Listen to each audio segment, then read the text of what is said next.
Employment travel agent के लिए package दिया जाए।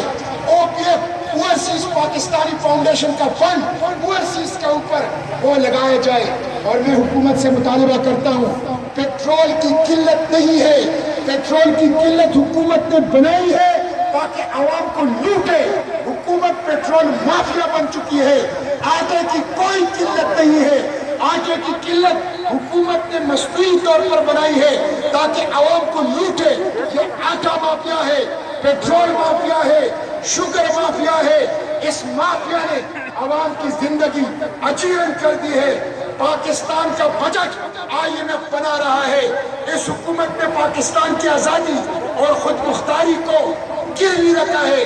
IMF के हाथों पाकिस्तान की आजादी खुद मुख्तारी को फरोख्त कर दिया है। इस हुकूमत की वजह से आज महंगाई है, इस हुकूमत की वजह से आज लोड शेडिंग है, इस हुकूमत की वजह से मुल्क और बैरून मुल्क पाकिस्तान शदीद तकलीफ में है। ये एक नाअहल हुकूमत है, नालायकों का टोला है, माफिया का अंजुमन है जो पाकिस्तान के ऊपर मुसल्लत है। और इस माफिया के खिलाफ जद्दोजहद के लिए हम सड़कों पर निकले हैं। धरनों का सिलसिला जारी रहेगा, उस वक्त तक जारी रहेगा जब तक पेट्रोल माफिया, आटा माफिया के गरेबान में हम हाथ न डाले, जब तक ओवरसीज पाकिस्तानियों के मसाइल हल नहीं होते, उस वक्त तक अपनी इस जद्दोजहद को जारी रखेंगे।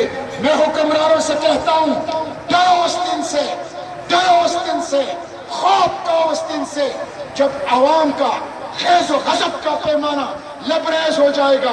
जब आवाम सड़कों पर इनकलाब के लिए निकल आएंगे तो तुम्हें बनिकाला के अंदर और प्राइम मिनिस्टर हाउस के अंदर न शेरू बचा सकेगा, न टाइगर बचा सकेगा। और फिर आवाम का ये सफर वो इनकलाब की तरफ जाएगा। मैं